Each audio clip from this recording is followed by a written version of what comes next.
une étagère de bottes, de différentes bottes qui sont numérotées, donc du coup de 0 à 9. Et en fait, à chaque fois que le chapeauté va vouloir mettre des bottes, en fait, il va à chaque fois en prendre 2.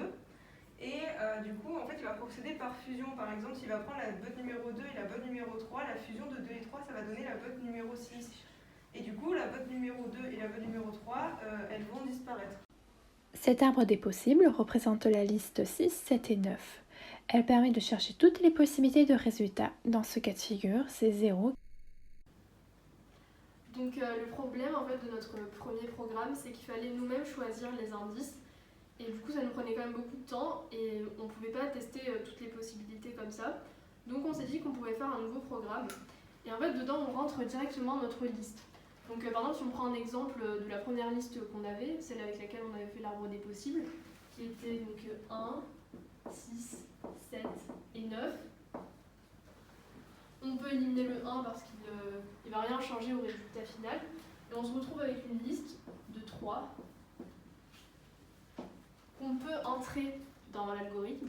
Et en fait, il va faire des fusions différentes 1000 fois ou plus. On a mis en tout cas un grand nombre de fois, les répétitions. Et on aura à la fin une liste où il y aura à chaque fusion le résultat qu'on a eu qui sera mis dedans. Et donc par exemple pour celle-là, on tombe sur 0, 6 et 8. Donc en fait, il y a un problème avec cet algorithme parce qu'il nous manque parfois des valeurs. Par exemple, nous, dans l'arbre des possibles, on avait vu qu'on pouvait avoir aussi un 4, sauf qu'on ne le trouve pas dans l'algorithme. Donc nous, on l'utilise comme une manière de trouver des résultats possibles à partir d'une liste initiale. Et on sait que ce n'est pas exhaustif, mais déjà, ça nous donne des indications. On peut voir le tableau à côté qui prouve la collection de 2 bottes. C'est une simplification pour représenter les multiplications entre 2 chiffres. Par exemple, si on prend l'exemple de 7 fois 8, qui va être égal à 56, dans le tableau, il est noté que c'est 0. Mais c'est parce que 5 fois 6, c'est égal à 30, et 3 fois 0 est égal à 0. Donc, ce tableau prouve bien que c'est une simplification afin de faire des calculs plus faciles.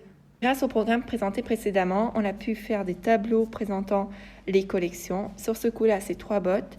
Pour 3 bottes, donc 3 parmi 8, nous avons 56 possibilités.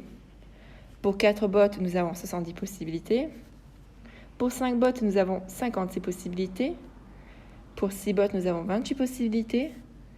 Pour 7 bottes, nous avons 8 possibilités. Et pour 8 bottes, nous avons seulement une possibilité.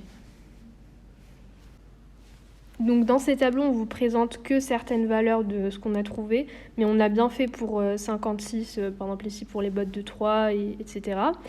Et donc on sait que pour chaque collection, si on part de bottes qui sont différentes, donc qui portent des chiffres différents, on sait qu'il n'y en a aucune qui est infinie, même si ce n'est pas exhaustif, puisque parfois il y a des résultats qu'on n'a pas pu avoir, on sait qu'aucune des listes n'est infinie. Alors du coup, en fait, on va expliquer les résultats qu'on peut obtenir pour les listes de 3 bottes et plus. Donc du coup, là, grâce au tableau, en fait, on a vu que le 0, on pouvait l'obtenir. Le 1, en fait, on ne peut pas l'obtenir parce qu'on prend à chaque fois des bottes différentes. Du coup, on n'a pas le droit de prendre 2 bottes de 1. Donc du coup, c'est pas possible. Le 2, on a vu qu'on pouvait l'obtenir. Le 3, en fait, on ne peut pas l'obtenir parce que si on voudrait obtenir un 3, ça voudrait dire que il faudrait qu'on ait d'abord 13 et 31. Et c'est 2 nombres au premier. Du coup, en fait, ça ne va pas être possible. Le 4, donc du coup, on a vu que c'était bon aussi. Le 5 aussi. Le 6, du coup, en fait, le 6, on a vu aussi. Tout est dans le tableau. Le 7, en fait, c'est le même principe que 3, c'est qu'en fait, 7, c'est un nombre au premier. Du coup, on ne va jamais pouvoir l'obtenir. Et le 8, donc du coup, on peut l'obtenir. Et le 9, c'est pas possible parce qu'en fait, le 9, c'est soit 3 fois 3, mais 3, on ne peut pas l'obtenir. Et du coup, on ne peut pas l'obtenir. Donc là, en fait, on a vu qu'il y avait 6 possibilités de nombres, du coup, parce que là, on les compte, ça en fait 6. En fait, ce qu'on a aussi remarqué, c'est que en fait, quand on a une liste quelconque, on peut soit avoir 0 et 5, soit avoir du coup que des nombres pairs. Et en fait, on ne peut jamais avoir des nombres pairs et 5. Et du coup, c'est pour ça qu'on en a conclu que le LC maximum, c'était pas 6, mais du coup 5. On a vu qu'une collection pouvait au maximum nous donner 5 résultats possibles selon les fusions qu'on faisait. Donc une collection de 3 bottes n'atteint pas ce maximum parce qu'on a au maximum 4 résultats possibles. Par exemple avec la liste 4, 7 et 8, on a 2, 8, 6 et 4.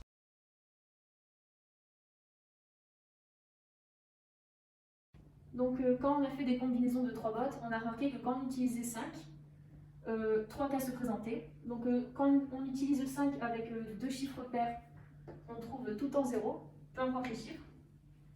Quand on utilise 5 avec un chiffre impair et un chiffre pair, on tombe aussi sur 0. Par contre, quand on utilise 5 avec 2 chiffres impairs, on tombe soit sur 0, comme là, ou soit sur 5. Donc par exemple, quand on utilise la botte 4, 5, 6, qu'on multiplie d'abord 4 x 5 ou 6 x 4, on tombera toujours sur 0. Voilà. Pour paire impair, quand on utilise par exemple 3, 4, 5, on tombe également sur 0, peu importe par quoi on commence par multiplier. Par exemple, 3 x 4, 12, 2 x 1, bon, 2 x 5, ça fait 10. Et comme ça se finit par 0, peu importe par quoi on va multiplier, ça va finir par 0. Pour la botte 5 impair, impair, on a utilisé par exemple 3, 5 et 7. Donc quand on fait 3 x 7, on obtient 21. Donc 2 x 1, 2, x 5, 10. Donc là, on finit bien par 0.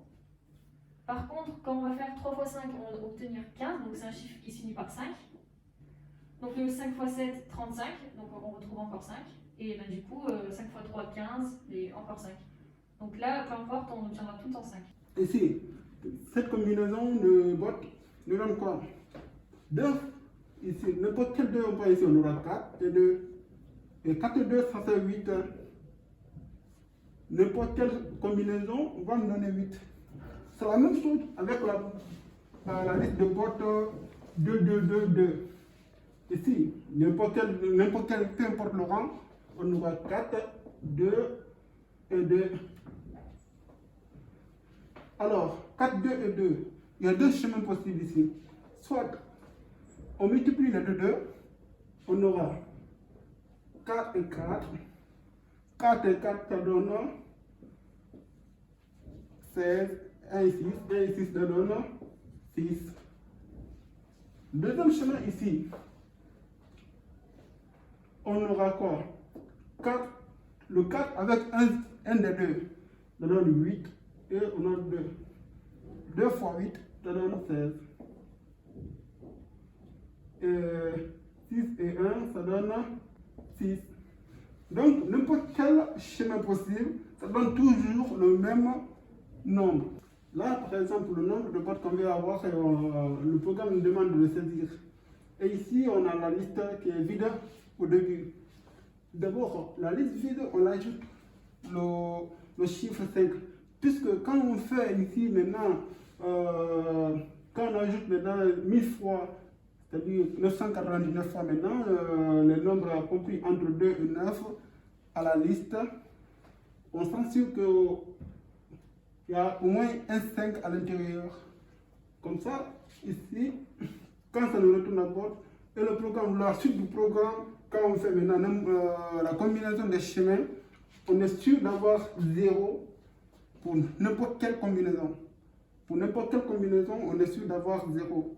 Quel qu'en soit, vu qu'il y a la présence du nombre 5.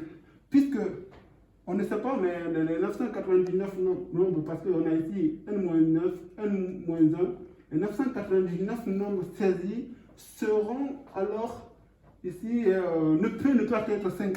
Il peut y avoir 5. Maintenant, donc du coup, on peut s'assurer ici de la présence de 5 à l'intérieur de la liste. C'est ça en fait le but. Puis la suite du programme avec les combinaisons automatiques, ça donne plus